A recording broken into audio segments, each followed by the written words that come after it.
Hello friends. आज हम पाषाण काल यानी स्टोन एज के ऊपर चर्चा करने जा रहे हैं। पाषाण काल इतिहास का वह कालखंड है जिस कालखंड में मनुष्य अपनी लगभग सारी गतिविधियों के लिए पाषाण के ऊपर निर्भर था। जैसे खाद्य की आपूर्ति के लिए, यानी कि किसी भी पशु की हत्या के लिए, शिकार के लिए मनुष्य पाषाण के ऊपर निर्भर था। मनुष्य अपने आवास के लिए कंदराओं में रहा करता था। यानी कि हर तरह से मनुष्य एकमात्र पाषाण के ऊपर ही निर्भर था। अब बारी आती है कि पाषाण काल के कितने प्रकार हैं। तो पाषाण के उपकरण के प्रयोग के आधार पर, पाषाण के उपकरण के प्रयोग के आधार पर पाषाण काल को तीन भागों में बांटा गया है: पूरा पाषाण काल, मध्य पाषाण काल एवं नव पाषाण काल।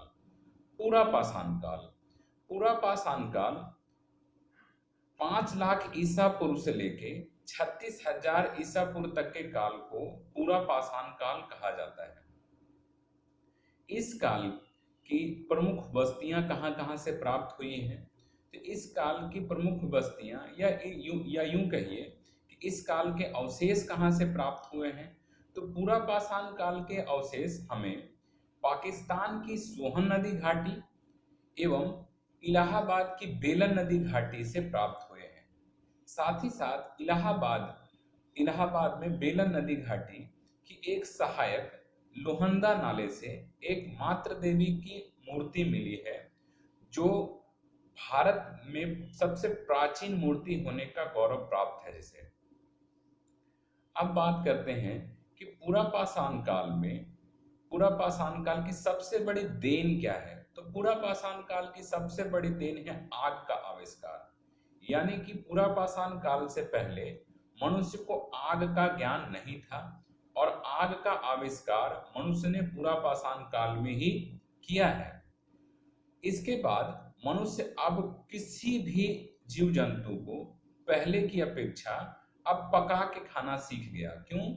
क्योंकि इसके पास अब आग है। साथ ही साथ इसी आग का प्रयोग हम लोग आगे देखेंगे कि इस आग से मनुष्य ने क्या क्या किया। अब बारी आती है मध्य पाषाण काल की। मध्य पाषाण काल पूरा पाषाण काल एवं नव पाषाण काल के दोनों के बीच का एक संक्रमण काल है।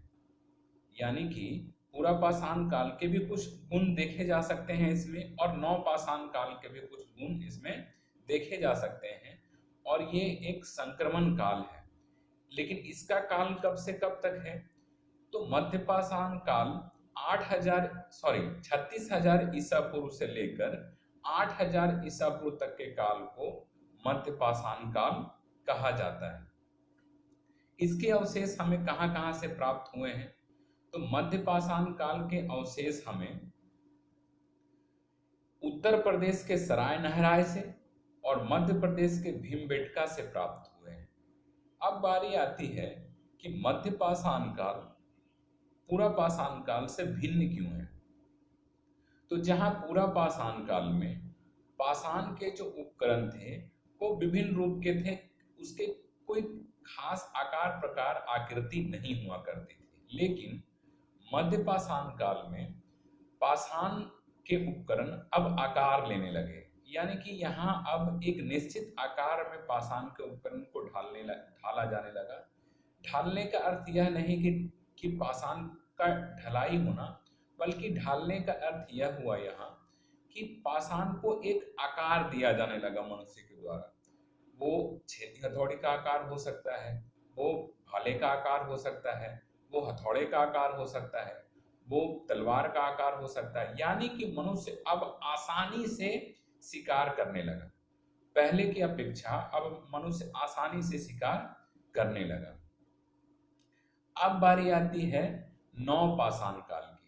तो नव पाषाण काल 8,000 ईसा पूर्व से लेके 4,000 ईसा पूर्व तक के काल को नव पाषाण काल कहा जाता है। नव पाषाण काल की क्या महत्वपूर्ण बातें रही? तो नव पाषाण काल में पत्थरों को पॉलिश किया जाने लगा। ये सबसे बड़ी बात रही कि अब पाषाण जो है वो एक आकृति के साथ साथ अब उसे एक पॉलिश पॉलिश करके उसे सुडौल बनाया जाने लगा। पाषाण जो है उसे पॉलिश किया जाने लगा। साथ ही साथ नवपाषाण काल में सबसे बड़ी जो घटना घटी वो है पहिए का आविष्कार। आज जो हम यातायात करते हैं दिल्ली से बॉम्बे, बॉम्बे से गोवा, धनबाद से दिल्ली, ये जो यात्रा है या देश विदेश की यात्रा, ये यात्रा बिना पहिए के संभव नहीं है। और ये पहिए का आविष्कार नवपाषाण काल में ही हुआ है। यानी कि मनुष्य अब एक स्थान से दूसरे स्थान आसानी से आ जा सकता है। नवपाषाण काल के सबसे बड़ी उपलब्धि हम पहिए को देखते हैं और इस पहिए के ही माध्यम से हम कुछ और देखने का प्रयास करेंगे। अब हम याद करते हैं पूरा पाषाण काल के अग्नि को, आग को। आग का आविष्कार हो चुका था पूरा पाषाण काल में और वहां सिर्फ मांस को पका के खाने का प्रयोग कर रहे थे आग के द्वारा।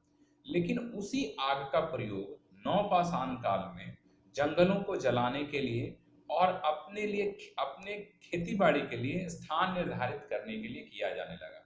यानी कि अब जो है मनुष्य धीरे धीरे एक स्थायी बस्ती में रहने के लिए प्रेरित होने लगा। मनुष्य धीरे धीरे अब खेती करने के लिए प्रेरित होने लगा और खेत से, अपने खलिहान से वो खेत काट के अपने गांव तक लाने लगा पहिए के माध्यम से, बैलगाड़ी हो या किसी और गाड़ी के द्वारा। यानी कि अब खेतों का सामान उसके बस्ती तक आसानी से आने लगा।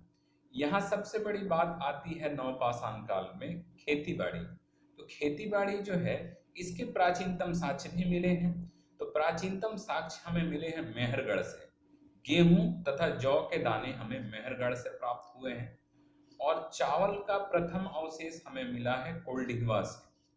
तो ये है पूरा पाषाण काल, मध्य पाषाण काल एवं नवपाषाण काल। 4000 ईसा पूर्व के आसपास नवपाषाण काल समाप्त होता है। लेकिन सिंधु घाटी सभ्यता जो कि 2350 ईसा पूर्व में प्रारंभ होगी, इस बीच के काल को क्या कहा जाता है? तो इस बीच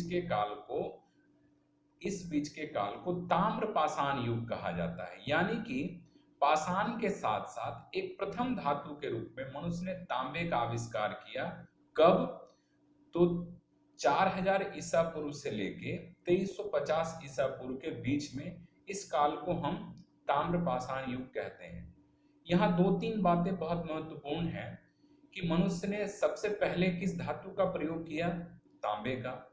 मनुष्य ने सबसे पहले किस जानवर को पालतू बनाया? कुत्ते को। मनुष्य ने तांबे धातु से सबसे पहला उपकरण क्या बनाया? तो कुल्हाड़ी, जिससे जंगलों को काटने में सुविधा मिली मनुष्य को।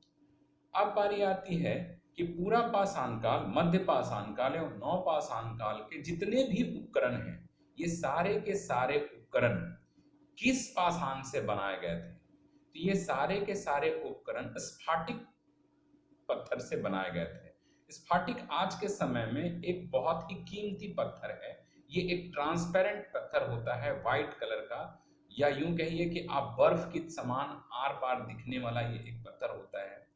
कई कुछ मंदिरों में शिवलिंग, जो कि लगभग मंदिरों में काला हुआ करता है, कुछ मंदिरों में आप स्फाटिक का भी शिवलिंग देख सकते हैं। धन्यवाद।